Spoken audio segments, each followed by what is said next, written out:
자, 이제 우리가 오늘 선교 주일로서 이제 하나님의 선교를 다시 시작합시다 하는 우리에게 그런 비전들을 지금 갖고 있는데요.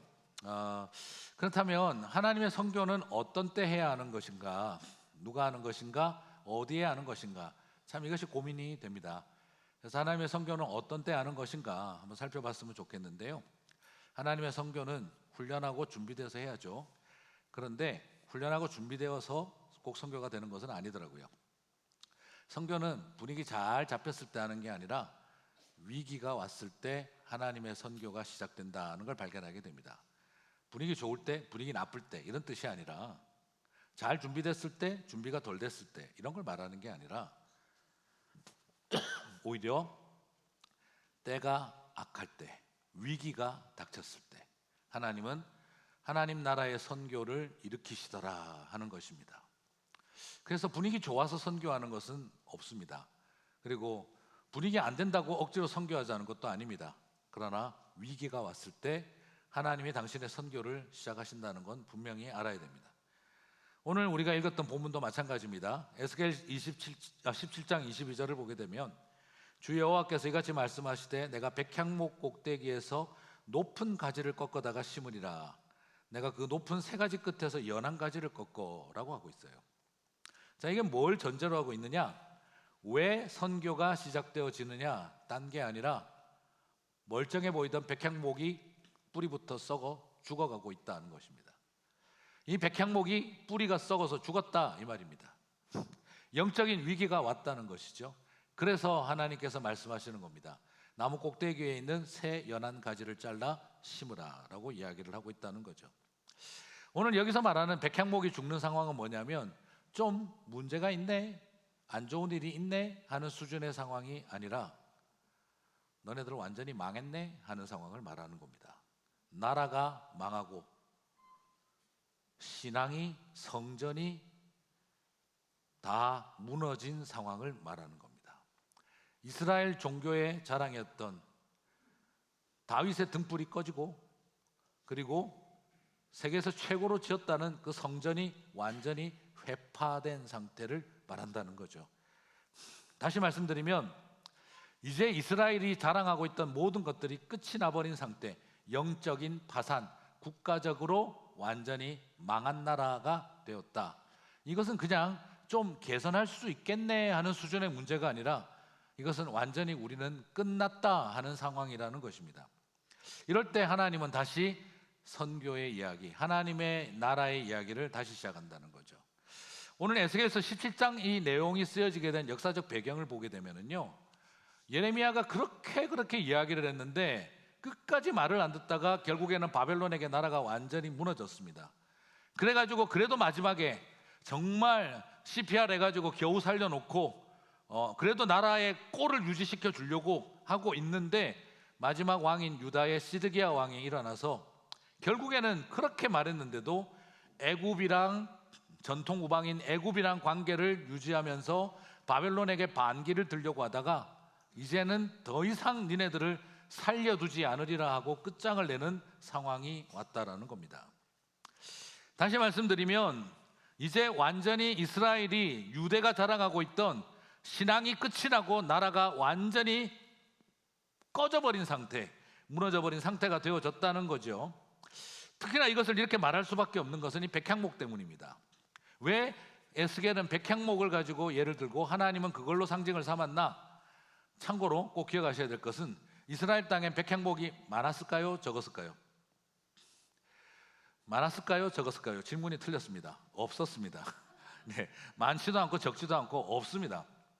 왜냐하면 백향목은 레바논 북부 지역 만년설이 있는 아주 추운 곳에 자라는 침엽수이기 때문입니다. LA보다 더 더운 이스라엘 땅에서 그 사막 같은 땅에서 자랄 수가 없는 나무가 백향목입니다.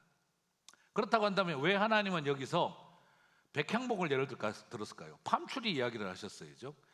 그런데 백향목 이야기를 한 것은 그러니까 이스라엘 안에는 백향목으로 지은 건물이 없는 거예요.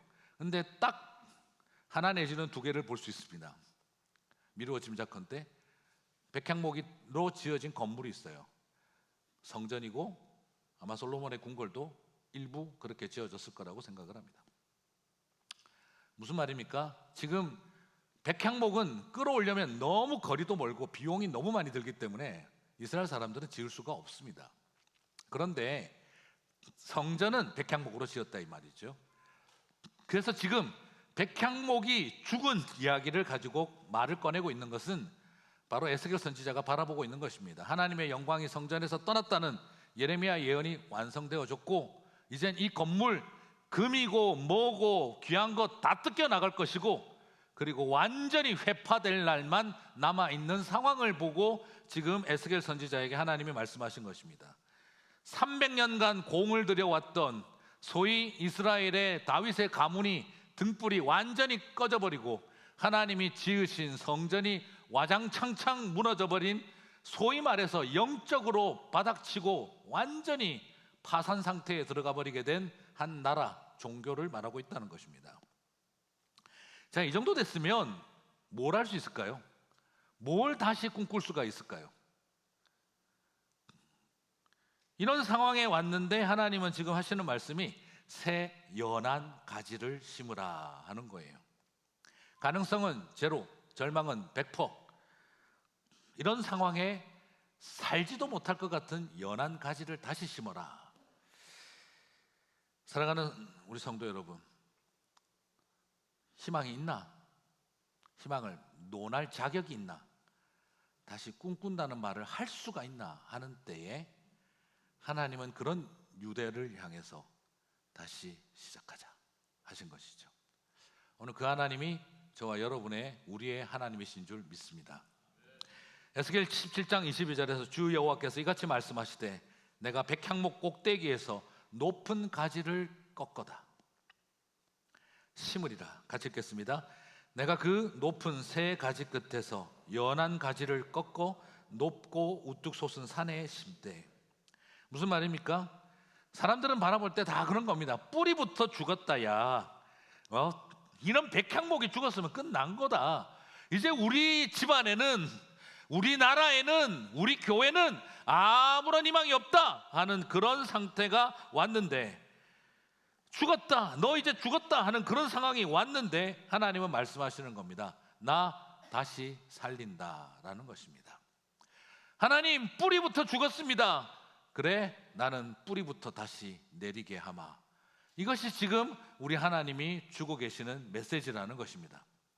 사랑하는 성도 여러분, 뿌리부터 자라서 이것이 온 세상을 덮을 만한 백향목까지 자랐는데 하나님 그 옆에 애게게 요만한 새순 심어서 뭘 기대할 수 있습니까? 그러나 하나님은 새순을 심고 온 세상을 덮을 숲을 꿈꾸고 계시는 줄 믿습니다. 이것이 하나님의 방법입니다. 연한 새 가지 살겠나 싶습니다. 본체도 죽었고 뿌리도 다 죽었고 절대 죽지 않을 것 같은 백향목이 뿌리부터 죽었습니다. 생존이 가능할까 싶은데요, 그 꼭대기에서 연한 새 가지 잘라서 어디다 쓰겠나 싶은데 주님은 그걸 심으시면서 나는 이것을 살리고 나무가 되게 하고 숲을 이루게 하며 새들이 살게 할 것이다. 주님은 말씀하시고 이루시는 분이신 줄 믿습니다. 참 놀랍죠? 살겠나 싶은데 하나님은 그 연한 가지에게 살려라 하고 있다는 것입니다. 본인 스스로가 생각하겠죠. 내가 살 수나 있겠나. 그런데 하나님의 명령은요, 수많은 새들을 살려라 였습니다. 저와 여러분에게도 오늘 똑같은 사명을 주실 줄 믿습니다. 이미 나서 여기에 살아가며 내 한 몸 건사하고 살기도 힘든데 누구를 살려? 그러나 주님의 계획은 나는 너를 너 하나 살리려고 여기에 보낸 게 아니라 더 많은 생명 살리라고 보내었다. 이것이 저와 여러분을 이 땅에 심으신 이유라고 말씀하고 계시는 것이죠. 선교주의를 맞는 지금 저는 그런 생각을 해봅니다. 잘 무르익고 준비가 됐기 때문에 하나님은 선교를 시작한 것이 아니라 하나님의 새로운 역사는 위기가 왔기 때문에 시작되는 것입니다. 절대 죽지 않을 줄 알았던 것이 죽어가는 상황일 때 사람들은 절대 일어나서는 안 되는 일이 일어났다고 절망하고 있을 때 하나님은 결코 일어나지 않을 것이라고 생각하는 회복을 약속하고 계시는 줄 믿습니다. 그 언약을 붙드는 저와 여러분이 되시기를 바랍니다. 그렇습니다. 우리의 삶에 어떤 일이 있다 할지라도 저는 부탁하고 싶습니다. 내일 지구에 종말이 온다 할지라도 나는 연한 새 가지를 심겠다. 나는 내일 지구에 종말이 온다 할지라도 연한 새 가지, 뿌리도 없는 것을 심으며 나는 숲을 꿈꾸겠다. 그것이 저와 여러분의 믿음이 되시기를 바랍니다. 여러분, 선교사님들한테 한번 물어보시죠. 선교사님들 물어보면은요, 연한 새 가지 같은 자신을 데리고 선교지에 갈 때 그 땅에 뿌리도 없지 않습니까? 그런데 나 하나 살 수 있을까 싶은 그곳에 하나님은 뿌리 내리고 생명을 살게 하는 걸 봅니다. 오늘 저와 여러분에게 그 믿음이 필요한 줄 믿습니다. 그럼 어디다 심어야 될까요? 그 연한 새 가지면 어디다 심어야 될까요? 부드러운 흙이 있고 아주 환경 좋은 데다가 해놔야 되겠죠. 그런데 오늘 하나님은 어디다 심으라고 하십니까? 에스겔 17장 23절, 이스라엘 높은 산에 심으리니 그 가지가 무성하고 열매를 맺어서 아름다운 백향목이 될 것이요 각종 새가 그 아래 깃들며 그 가지 그늘에 살리라. 근데 여러분, 어디다 심으라고요? 이스라엘의 높은 산에, 빼어난 산에 심으라고 했습니다. 이제 다시 질문드립니다. 살겠습니까? 죽겠습니까? 아니, 너무 믿음으로 벌써 나오지 마시고 일단 과학적으로 볼 때 이게 살겠습니까? 죽겠습니까? 제가 백향목은 어디서 자란다고요? 빨리 까먹어 주셔서 감사합니다. 레바논 산지 만년설이 있는 곳에 삽니다. 그런데 그걸 이스라엘의 높은 산에 심었다.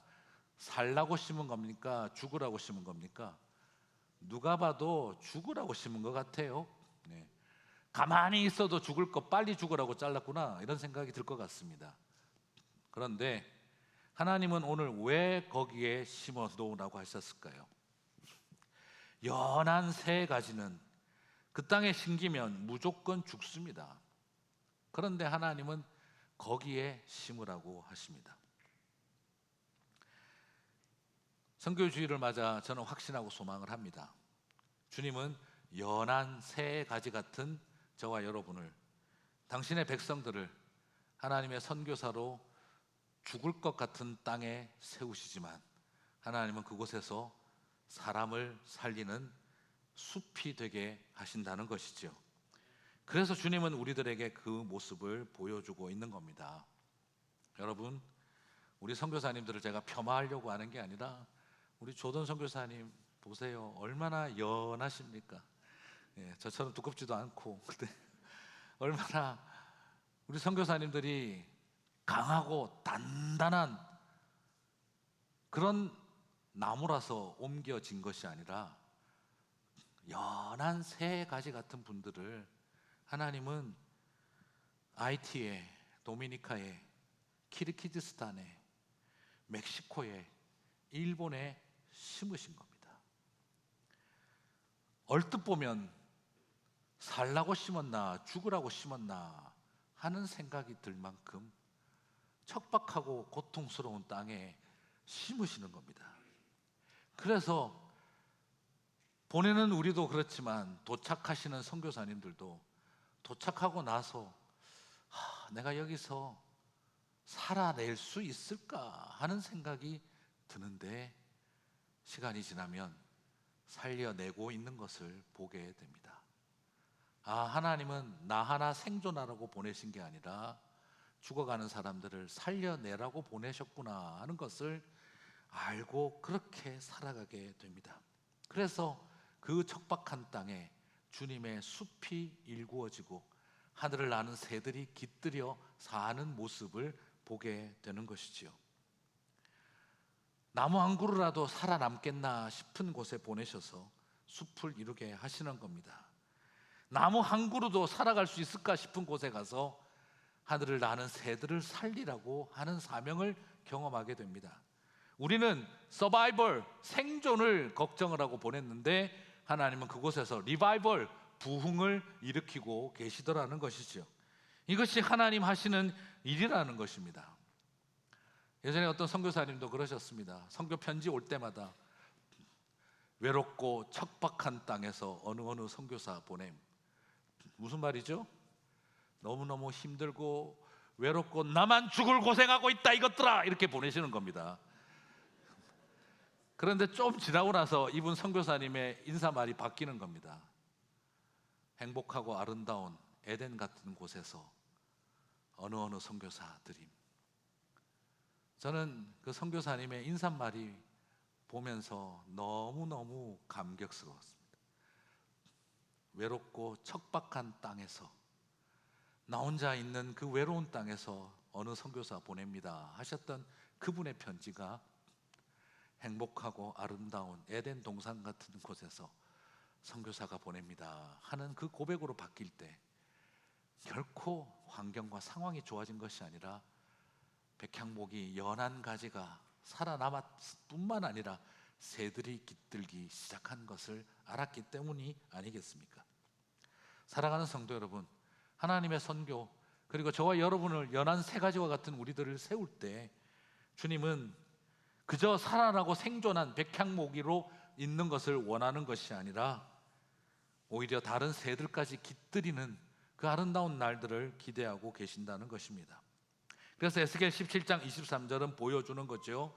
아름다운 백향목이 될 것이요 각종 새가 그 아래에 깃들이며 그 가지 그늘에 살리라. 여러분, 이 모든 절대 살 수 없는 땅이라는 곳에 심어놓고 절대 일어나지 않을 거라고 생각되어지는 일을 행하시는 하나님을 바라보시게 되기를 바랍니다. 이 모든 게 가능한 이유는 무엇이겠습니까? 땅에 대한 가능성, 그리고 백향목이 가지고 있는 가능성이 아닙니다. 내가 가진 가능성, 상황이 가지고 있는 가능성이 아닙니다. 말씀하시는 하나님이십니다. 에스겔 17장 24절을 봅니다. 들의 모든 나무가 나 여호와는 높은 나무를 낮추고 낮은 나무를 높이며 푸른 나무를 말리고 마른 나무를 무성하게 하는 줄 알리라. 같이 읽겠습니다. 나 여호와는 말하고 이루느니라. 나 여호와는 말하고 이루느니라. 그래요, 땅이 어떻느냐에 달려있는 게 아닙니다. 내가 누구냐에 달려있는 게 아닙니다. 누가 말씀하셨고 누가 보내셨고 누가 하게 하셨느냐, 모든 가능성은 나에게 있는 것도 그 땅이 가진 것도 아니라 바로 우리를 보내시고 심으시는 하나님이 모든 가능성의 원인이신 것입니다. 그렇습니다. 그런 마음으로 나아갈 때에 생존을 고민하는, 서바이벌을 고민하는 우리들에게 리바이벌을 허락하시고, 그래서 선교 접근 제한 지역은 어느 틈에 창의적 선교 지역으로 바뀌고, 풀 한 폭이 나무 하나 시원하게 자라지 않는 땅에서 살아남을까를 걱정했는데 살려내는 길을 걸어가게 만드는 것, 이것이 하나님 하시는 일인 줄 믿습니다. 이제 그렇다면 우리는 어떻게 해야 할까요? 우리는 지난 주일에도 나눴습니다. 예수님에게 뿌리 내린 삶은 십자가의 사랑에 뿌리 내리고 그리고 교회에 뿌리 내는 삶이라는 것을 우리는 지난주에 나누었습니다. 그러면 십자가의 사랑에 뿌리 내린다는 건 뭘 말하는 걸까요? 십자가의 사랑은 어디를 향하고 있습니까? 이웃들을 향하고 있습니다. 이웃들은 어디에 살고 있습니까? 세상에 살고 있습니다. 예수님의 뿌리 내린 삶은 교회에 뿌리 내린 삶이라고 했습니다. 교회는 어디에 있습니까? 세상 한복판에 있습니다. 그러므로 가장 예수님 중심적으로 살아가는 삶이라면 우리는 이웃을 향해 뿌리를 뻗어가고 그리고 세상 한가운데에 뿌리 내리며 살아가는 삶이 될 수밖에 없는 것입니다. 사랑하는 성도 여러분, 나는 예수 중심으로만 살아갈 거기 때문에 사람들과 관계를 단절하고 나는 교회 안에만 있을 것이고 나는 딴 책은 안 보고 성경책만 볼 것이고 나는 딴 거는 하나도 안 보고 그냥 오로지 하나님 말씀만 붙들고 살아간다, 나는 예수 중심의 삶이다가 아니라 예수 중심의 삶은 세상 한가운데 뿌리 내리며 가지를 뻗는 삶을 살아가는 것이라는 겁니다. 성령님을 왜 받았습니까? 우리는 자꾸 예수 중심, 성령 중심, 하나님 중심이라고 하는데 착각하고 있어요. 성령님 도대체 왜 받았습니까? 성령님을 체험하면 어떤 결과가 일어나죠? 자, 백투베이지 갈 때 늘 드리는 이야기입니다. 성령 체험하면 어떤 일이 일어납니까? 방언요. 100점 만점에 49점. 낙제입니다. 예수님이 성령이 너에게 임하시면 방언을 받으리라 그러셨나요? 성령이 너에게 임하시면 권능을 받으리라 그러셨나요? 아닙니다.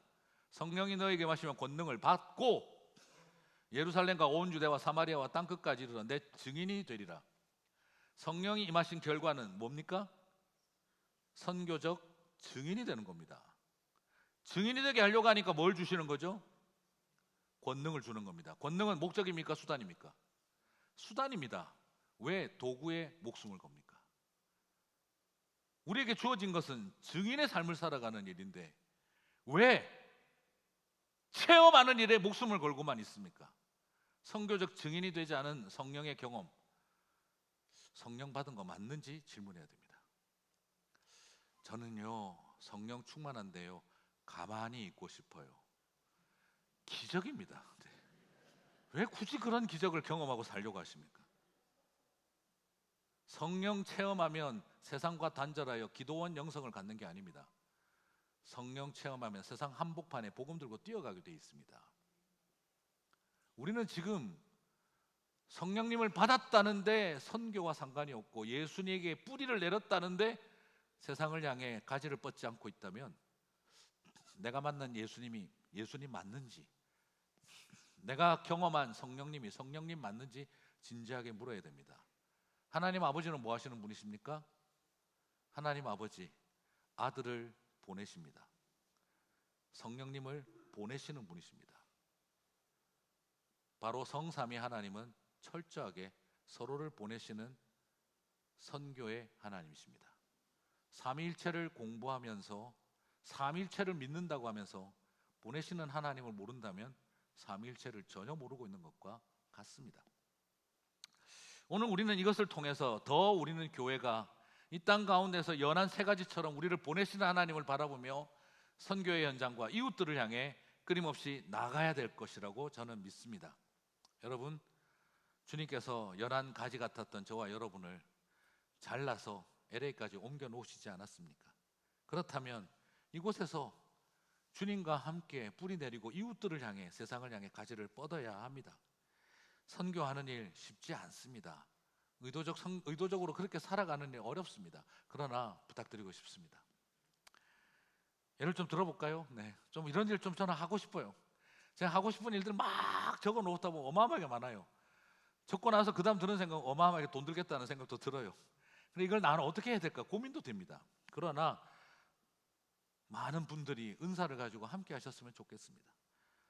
저는 뜨개질 할 줄 모르지만 뜨개질 하실 줄 아는 분들이 선교적으로 하실 수 있습니다. 뜨개질 가지고 무슨 선교를 할 수 있습니다. 퀼트로 할 수 있습니다. 열심히 뜨개질 만들어서 저는 그러고 싶어요. 오랫동안 장기 입원하고 있는 그런 요양병원의 나무마다 겨울에 옷을 입혀주는 거죠. 뜨개질로 띠을 가지고. 그러면 누워있던 어른들이, 그 누워 계시는 어른들을 돌보는 가족들이 한 번 그래도 산책을 하고 싶지 않겠습니까? 누가 이렇게 예쁘게 만들었을까? 그 안에 메시지가 있고, 그리고 그걸 해놓으면 여기 미국에 또 백인 할머니들 얼마나 그 뜨개질 좋아하세요. 거기다 QR코드 하나 붙여놓고 같이 동참하고 싶은 사람 함께 하자. 그러면 교회에서 도네이션해서 실도 드리고, 그리고 그분들과 함께 서로 띠을 가지고 만들고, 교회에서 코리안 바베큐 나잇도 하고, 그래서 백인 할머니와 아시아 할머니들이 같이 가서 그곳에 소방서를 바꾸고, 그리고 경찰서를 랜드스케이프를 바꿔주고, 그러면서 우리가 함께 공동체를 이루어가고, 그 하나님께서 우리에게 주시는 일들을 볼 수 있습니다. 우리 장애인 친구들과 버디 프로그램을 만들어서 자녀들과 함께하게 할 수 있습니다. 농구팀을 만들고 사진팀을 만들고 영화를 보러 가기도 하고 영화를 찍기도 하고, 오티즘을 가진 아이들이 바라보는 세상에 대해서 그 이야기를 들어주고 영화를 만들고, 그렇게 해도 대학 가는데 어려움 있으면 저한테 오십시오. 그런 일들을 하며 같이 함께 고민하고 아파하고 나누어주고 프로젝트를 하고 사진 전시회도 하고 미국 투어도 하고, 그러면 교회에서 제가 골프팀 만들어 드릴게요. 그런 거 한다면 숨어서 골프하지 마시고. 네. 오늘 목사님이 골프 너무 좋아하셔가지고 주일날도 치러 갔대요. 아침 7시에 나인홀만 돌고 예배 드리러 가자.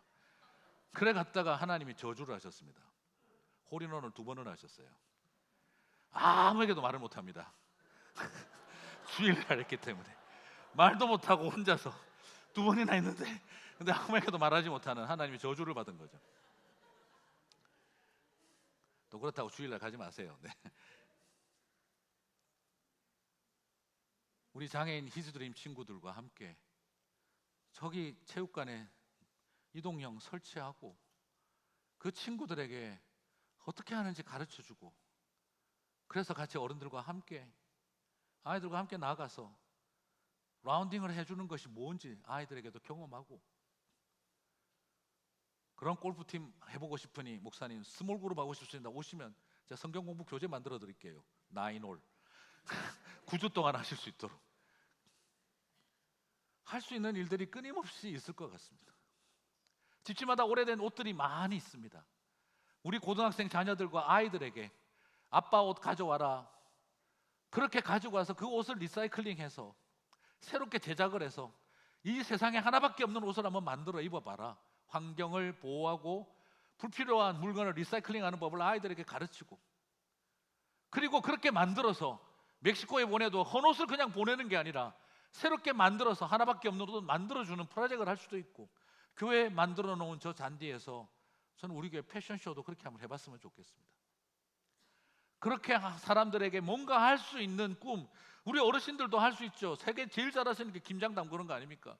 요즘 K푸드 열풍이 넘치는데 우리 2세 아이들을 초대하고, 지역에 있는 중국 엄마들 초대하고, 필리핀 엄마들 초대하고, 그래서 같이 김장 담그는 프로젝트를 하고 그곳에서 함께 음식 나누고 복음을 전하고, 요리를 잘하시는 성도님이 우리 이웃들 가까이 살고 있는 교회 담벼락에 붙어 살고 계시는 저분들, 그 가정들 초대해서 2가정씩 디너 철치 같이 식사하면서 하나님 은혜 나누고, 할 수 있는 일들은 너무 많을 것 같습니다. 옛날 선교사님 중에 한 분은 나는 말도 잘 못하고 칼만 잘 써요 하시는 분이 계셨어요. 그래서 쿡 선교사님. 그래서 자신은 나는 요리만 하겠다고 그렇게 하셔서 이분이 기도하신 게 뭐냐면, 선교사님들이 선교지에서 10년씩 계시면 얼마나 어머니 밥상이 그리울까. 그래가지고 그 선교사님이 방문하고 싶은 선교사님들한테 연락해서 어머니가 어떤 음식 해주셨어요 물어본 거예요. 선교사님도 웃으셨어요. 보통 단기 선교팀 연락 오면 사역을 뭘 할까요? 이걸 물어보는데 어머니가 어떤 음식 해주셨어요? 예, 우리 어머니가 뭐 이런 걸 많이 해주셨는데요.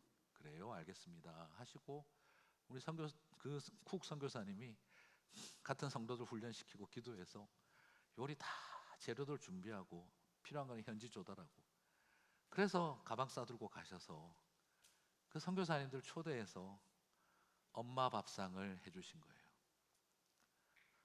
저 그때 봤습니다. 선교팀들 앞에서 그렇게 사역 잘하시던 선교사님이 그 밥상 앞에서 눈물을 뚝뚝 떨어뜨리고 우시더라고요. 어머니 손맛이 느껴진다 그렇게 말하면서, 옛날 우리 어머니가 된장초치에 그 만들어 주셨는데 어떻게 그 맛이 납니까? 선교사님이 거기서 우시더라고요. 저는 그때 느꼈던 게 뭐냐, 뭐 대단한 일을 하러 가는 게 아니라 그분들의 삶에 살 맛이 나게 만들어주는 일도 참 아름답고 귀한 일이구나 하는 걸 많이 느꼈습니다. 단기 선교도 한 번만 다녀오지 마세요. 1년에 한 번 가지만, 그래서 더 선교 훈련 좀 받으시죠. 목사님 저 선교 훈련 옛날에 받았고 뭐 선교 사역 많이 다니니까 안 받아도 돼요. 그런 분들은 앞으로 선교 안 가셔야 돼요. 한 번 받아본 걸로 다 알고 선교하겠다는 분이 제일 위험한 분들입니다. 계속 받으셔야 합니다. 저도 뭐 한 번 배웠는데 앞으로 설교 준비 대충 할까요? 그냥 다 배웠는데 우리 성도들의 영혼을 말리는 겁니다. 더 배우셔야 됩니다. 더 할 수 있는 게 뭘까? 나에게 주신 은사가 뭘까? 함께 기도하고 선교사님을 위해서, 선교지를 위해서 한 달에 한 번씩 모여서 서로 기도하고, 그런 운동들이 일어났으면 좋겠습니다. 끊임없이 우리 안에 이런 마음을 가진 사람들, 맞습니다. 저도 그렇게 말씀드리고 싶지 않습니다. 선교하십시오 라고 말하지는 않겠지만, 그러나 선교적으로 사십시다 라는 말은 우리가 할 수 있습니다. 선교사 되십시오라고 하지는 않겠습니다. 그러나 선교사적인 마음으로 기도하십시다. 선교사적인 마음으로 삽시다. 이 말은 우리가 할 수 있지 않겠습니까? 가든지 보내든지 배우든지 기도하든지 그런 루디드 소저너스의 삶을 우리가 함께 살았으면 좋겠습니다. 말씀을 마무리하겠습니다. 얼마 전에 미나리라는 영화가 나와서 미나리가 많이 소개가 되었죠. 그 할머니 순자 우리 할머니께서 미나리 씨앗을 가지고 와서 그 미나리 씨앗을 아칸소의 그 시냇가 옆에 그냥 뿌리시는 모습이 있죠. 그 미나리는 참 희한합니다. 한국에서 왔는데 어떻게 미국에서 살아남을까 싶은데 아무것도 모르시는 그 우리 할머니 순자님이 그 미나리 씨앗을 아칸소에 뿌렸더니 그러고 나서 잊어버렸는데 나중에 그 영화 참 마지막 장면 여러 가지가 인상이 있죠. 그렇게 열심히 땅을 개간하고 고생하고 수고해서 수확 제대로 얻어서 창고에다가 수확한 거 다 집어넣어놨는데 할머니 실수로 불이 나서 다 태워버리지 않습니까? 그 불타는 창고 앞에서 가족들이 1년 동안 고생한 그거 팔 거 챙기려고 뛰어들어갔다가 나중에는 이게 아니라 불구덩이에서 챙겨야 하는 거는 서로라는 걸 알죠. 남편이 아내를 챙기고 아내가 남편을 챙기고 지금 우리 손에 몇 단 더 들고 나오는 게 중요한 게 아니라 내 아내를 내 남편을 돌보는 모습들이 보입니다. 그리고 불빛이 다 타버린 그곳에 달빛이 빛나는 모습이 참 인상적이었습니다. 다 모든 걸 잃어버린 줄 알고 갔는데 할머니가 뿌려놓은 그 미나리가 자라서 군락을 이루고 있고 그걸 보면서 영화가 끝이 나더라고요. 나중에 그 할머니는 치매를 어떻게 극복했는지 아들의 심장병은 어떻게 되었었는지 그 부부는 결국 이혼을 했는지 아니면 제대로 살게 됐는지 스토리 하나도 나오지 않습니다. 그런데 알겠더라고요.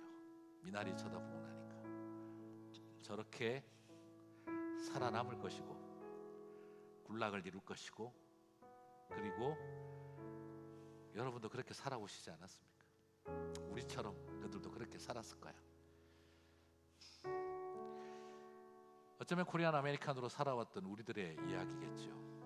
그러나 그 속에 또 다른 크리스찬의 모습이 있습니다. 미나리는 그렇다 그러더라고요. 심어 놓으면 어떤 땅에서도 살아남고 오염된 물과 오염된 흙에서도 살아남는다. 그리고 더 놀라운 건 그 오염된 물과 흙을 아예 정화시켜 버린다는 거예요. 그래서 다른 생명들이 깃들여 살 수 있도록 환경을 만들어 준다는 거예요. 더러운 물, 오염된 흙에 뿌려놔도 살아남아서 군락을 이루고 그 오염된 것들까지도 정화시켜서 다른 생명들이 살게 만들어주는 작지만 미나리 같은 인생이 어쩌면 우리의 그리스도인의 삶이 아닐까 생각이 듭니다. 그래서 잘리고 잘려도 또 자라고 그래서 잘려 나아가서도 사람들의 식탁에 올라 먹거리가 되어주고 그리고 먹거리만이 아니라 뱃속에 들어가면 또 사람 몸 안에서 독소를 걸러주는 그런 양리작용도 한다고 하니 저는 그런 모습으로 살아가는 우리 성도의 모습이 되었으면 좋겠습니다. 사랑하는 성도 여러분, 백향목이 죽는 절대 일어나지 않을 줄 알았던 일이 일어나더라도 절망하지 마십시오. 절대 일어나지 않을 것 같은 회복도 반드시 일어나기 때문입니다. 왜냐하면 우리 하나님은 말씀하시고 이루시는 분이시긴 말씀하시고 나는 이루노라. 이루시는 하나님으로 인하여 저와 여러분은 오늘도 다시 일어설 수 있을 줄 믿습니다. 그렇게 승리하시는 하나님의 선교를 감당하는 이 땅을 살아내어가는 저와 여러분 되시기를 주님의 이름으로 축복합니다.